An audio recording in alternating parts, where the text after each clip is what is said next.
বিধানসভা নির্বাচনের ফল প্রকাশের পর এই নিয়ে দ্বিতীয়বার মমতা বন্দ্যোপাধ্যায়কে রেজিনগর থেকে ভোটে লড়ার প্রস্তাব দিচ্ছেন রেজিনগরের বিধায়ক হুমায়ুন কবির। মমতা ব্যানার্জি যদি বিধানসভায় আসতে চায়, ওনার প্রতীকেই লড়ুক। আমাকে বলতে হবে যে আমার যারা কাছের ছিল, যাদের আমরা দুধ কলা খাইয়ে মানুষ করেছিলাম, তারা আমাকে লাত মেরে চলে গেছে। তো আমি তোমার কাছে এই সিটটা চাইছি। তা আমি বলছি আমার ছেলেকে আমি দাঁড় করাবো না, ওনাকে ছেড়ে দেবো।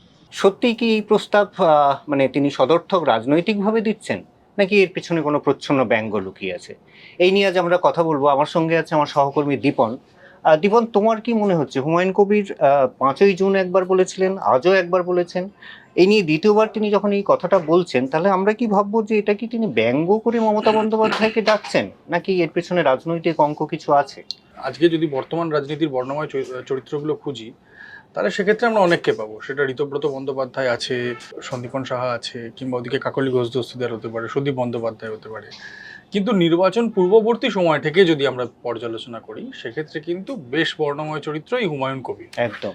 প্রথমে তৃণমূল কংগ্রেসে থাকার সময় দলের বিরুদ্ধে সুর চড়িয়ে দলের বিরুদ্ধে কথা বলে বিরাগভাজন হয়েছে। বিরাগভাজন হলেন, এবং পরবর্তীতে আমরা দেখলাম ফিরহাদ হাকিম সাংবাদিক সম্মেলন করে দল থেকে বহিষ্কার করলেন। বাবরি মসজিদ তৈরির প্রস্তাব তিনি দিয়েছিলেন এবং তার সঙ্গে দলের সহমত ছিল না। একদমই তাই। ফলে স্বাভাবিকভাবেই দল থেকে বহিষ্কার করার পর হুমায়ুন কবির হঠাৎ করে মনে করলেন যে আমি একটি রাজনৈতিক দল তৈরি করব, এবং তিনি প্রথমে জনতা উন্নয়ন পার্টি তৈরি করলেন। পরে সেটা জনতা উন্নয়ন পার্টি হলো, এবং ঘোষণা হয়ে গেল যে বাবরি মসজিদ করবেন। এবং তার একটা বেশ বলা যেতে পারে খুব আড়ম্বরের সঙ্গে তার একটা উদ্বোধন হলো বা শিলান্যাস হলো, কাজ শুরু হলো।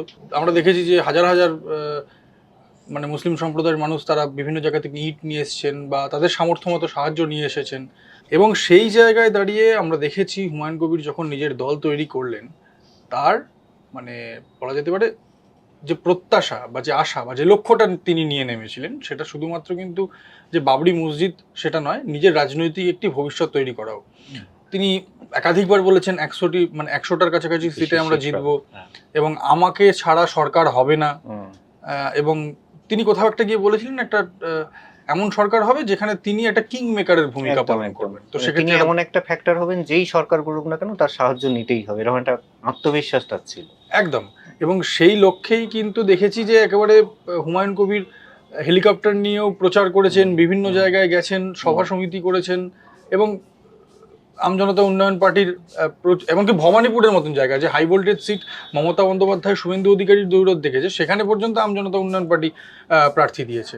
তো স্বাভাবিকভাবেই হুমায়ুন কবির একটি বর্ণময় চরিত্র 2026 নির্বাচন পূর্ববর্তী সময় থেকেই থেকে এসেছে। এবং এখন মানে নির্বাচনের ফল প্রকাশের পর তিনি যে মন্তব্য করছেন, মানে মমতা বন্দ্যোপাধ্যায়কে জমি পাইয়ে দেওয়ার চেষ্টা করছেন রাজনৈতিকভাবে। কেন জমি পাইয়ে দেওয়ার চেষ্টা করছেন? কারণ তিনি এটা বলছেন যে আমি চাই মমতা বন্দ্যোপাধ্যায় রাজনীতিতে থাকুক। এবার সংসদীয় গণতন্ত্রের নির্বাচিত প্রতিনিধি না হলে সে যে রাজনীতিতে থাকতে পারবেন না বা তিনি রাজনীতির মধ্যে নেই, এমনটা তো বলা যায় না। কিন্তু হুমায়ুন কবিরের যুক্তি অনুযায়ী তিনি চাইছেন যে মমতা বন্দ্যোপাধ্যায় রাজনীতিতে থাক, এবং তার জন্য তিনি বিধানসভায় যান, এবং তার জন্য আমি রেজিনগরের আসন ছেড়ে দিতে রাজি আছি।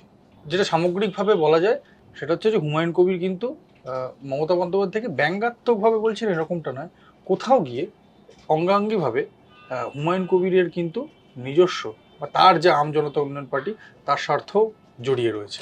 একটা জিনিস খেয়াল করো দীপন, প্রথম যখন তিনি বলেছিলেন মমতা বন্দ্যোপাধ্যায়কে রেজিনগর থেকে লড়ার কথা বলেছিলেন, বা তার যে দুটি কেন্দ্র আছে সেই দুটি কেন্দ্রের যে কোনো একটি থেকে লড়ার কথা যখন তিনি বলেছিলেন, সেই সময় কিন্তু তৃণমূলের দলের এত ভাঙন দেখা যায়নি। এই মুহূর্তে যেরকম পরিষদীয় দলে এবং সংসদীয় দলে এতটা ভাঙন দেখা গেছে এবং রাজনৈতিকভাবে তৃণমূল কংগ্রেস নানা টানাপোড়েনের মধ্যে দিয়ে চলেছে, সেটা তখন সেই মুহূর্তে ছিল না। দ্বিতীয়বার তিনি বললেন, এবং তোমার সঙ্গে আমি একমত, তাহলে নিশ্চয়ই শুধু ব্যঙ্গাত্মকভাবে বা ব্যঙ্গ করে তিনি মমতা বন্দ্যোপাধ্যায়ের মতো একজন রাজনীতিবিদকে বলছেন না, কিন্তু এর পিছনে অন্য কোনো অঙ্কও থাকতে পারে। সেই অঙ্কটা কি মুর্শিদাবাদের রাজনীতির সঙ্গেও জড়িত? মানে তৃণমূলের এই ভেঙে যাওয়া, পশ্চিমবঙ্গের এই মুহূর্তের রাজনৈতিক অবস্থা এবং মুর্শিদাবাদের রাজনীতি, মানে আমি যদি কংগ্রেসের উঠে আসার যে সম্ভাবনার দিকে দেখি। একদমই। আজ তৃণমূলের যে অবস্থান, যে একেবারে তাসের ঘরের মতন ভেঙে পড়ছে, সংগঠন ভেঙে যাচ্ছে। মানে মালা রায়, যাকে মহিলার উইং এর দায়িত্ব দেওয়া হচ্ছে, সে চলে যাচ্ছে বিদ্রোহী ব্লকে। সায়নী ঘোষ, যাকে যুবর দায়িত্ব দেওয়া হচ্ছে, সে চলে যাচ্ছে বিরোধী ব্লকে। এই ঘটনা তো ঘটছে তৃণমূলে। ঠিক একই ভাঙন আমরা কিন্তু নির্বাচনের আগেই দেখেছি আমজনতা উন্নয়ন পার্টির ক্ষেত্রে। তার Sting দলের operation। একদমই, বিশেষ করে যখন স্টিং অপারেশনটা প্রকাশ্যে এলো, তখন তার যে উচ্চাকাঙ্ক্ষা নিয়ে রাজনীতিতেই আমজনতা উন্নয়ন পার্টি নিয়ে আসা, 100টা সিট পাওয়া বা একটা কিং মেকার হওয়ার চেষ্টা, সেটা তো হলোই না। একমাত্র মানে তিনি জয়ী প্রার্থী 2টি আসন থেকে, মুর্শিদাবাদেরই 2টি। এছাড়া কিন্তু আর কোনো জায়গাতে তার দলের কেউ উল্লেখযোগ্য জায়গাতেও এসে শেষ করতে পারেননি। হুমায়ুন কবিরের রাজনৈতিক ক্রেডিবিলিটিতে কোথাও একটা প্রশ্ন জেগে গিয়েছিল এবং তার দলটাও একদম টালমাটাল একদম। হয়েছিল। এবং ওই স্টিং অপারেশন যেটা হলো, সেই জায়গায় দাঁড়িয়ে দলও তাসের ঘরের মতন ভাঙতে শুরু করলো।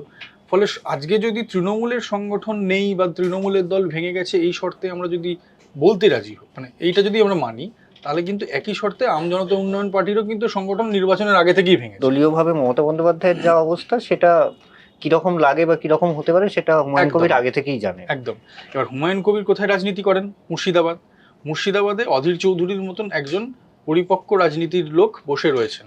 তো যখন তৃণমূলের এই ভগ্ন দশা মুর্শিদাবাদের মতন জায়গায়, যেখানে ইতিমধ্যেই বা বহুদিন আগে থেকেই কংগ্রেসের একটা স্ট্রং হোল্ড, স্ট্রং বেস রয়েছে, সেখানে কংগ্রেস তার জমি শক্ত করছে, বা যারা বলা যেতে পারে একেবারে কংগ্রেসই ঘরানার রাজনীতি করতে পছন্দ করেন এবং যারা ডানপন্থী হলেও বিজেপিতে যাচ্ছেন না, তাদের কাছে ইমিডিয়েট চয়েস কি হতে পারে? কংগ্রেস। এবার অধীর চৌধুরীর থেকে তো বিকল্প নেতা কেউ হতে পারে না।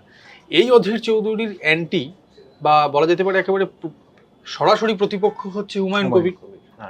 তো যেখানে মুর্শিদাবাদে যদি কংগ্রেস শক্তিশালী হয়, তাহলে একদিক থেকে যে অবশিষ্টাংশ তার আমজনতা উন্নয়ন পার্টির রয়েছে সেটা যেমন বিপন্ন হবে, কারণ আমরা দেখেছি তৃণমূলের মুসলিম ভোট শিফট করতে পারে কংগ্রেসের দিকে, সংখ্যালঘু ভোটের দিকে চলে যেতে। এবার সংখ্যালঘু ভোট কংগ্রেসের দিকে শিফট করা মানে তার আমজনতা উন্নয়ন পার্টিরও কিন্তু বিপন্ন, যতটুকুনি এক্সিস্টেন্স তার রয়েছে, যতটুকুনি সেখানেও মানে হুমায়ুন কবিরের নিজের অস্তিত্ব সংকট। তার 2টো আসন ধরে রাখতে হবে। তিনি বলছেন ভালো কথা, রেজিনগরে আমি শেষ কথা, কিন্তু এই যে বললাম অধীর চৌধুরী বসে রয়েছেন। যে পরিস্থিতিটার কথা তুমি বলছিলে, সেইভাবে যদি কংগ্রেসের উত্থান হয়, তাহলে হুমায়ুন কবিরের নিজস্ব রাজনীতির পরিসর এত ছোট হয়ে যাবে, আর সেখানে বোধহয় তার আর মানে পশ্চিমবঙ্গের রাজনীতিতে তার বোধহয় আর কোনো বড় ভূমিকা থাকবে বলে মনে হয় না। একদমই। মানে তিনি যে প্রত্যাশা করে দল তৈরি করেছিলেন, ওই যে একটা হ্যাং বিধানসভা হবে, তিনি এরা কিং মেকার হবেন, প্রচুর ভূমিকা পাবেন, মানে প্রচুর আসন পাবেন শুধুমাত্র এই সংখ্যালঘু ইস্যুটাকে সামনে রেখে, সেটা তো হয়নি, এটা তো আমরা দেখলাম। তো সেই জায়গায় দাঁড়িয়ে তারও রাজনৈতিক ভবিষ্যৎ কোথাও একটা ভাসিয়ে রাখার দরকার আছে। তো এটা বলা যেতে পারে একটা ব্যাকডোর প্রয়াস, আবার মমতা বন্দ্যোপাধ্যায়ের ঘরেই টোকা মারা।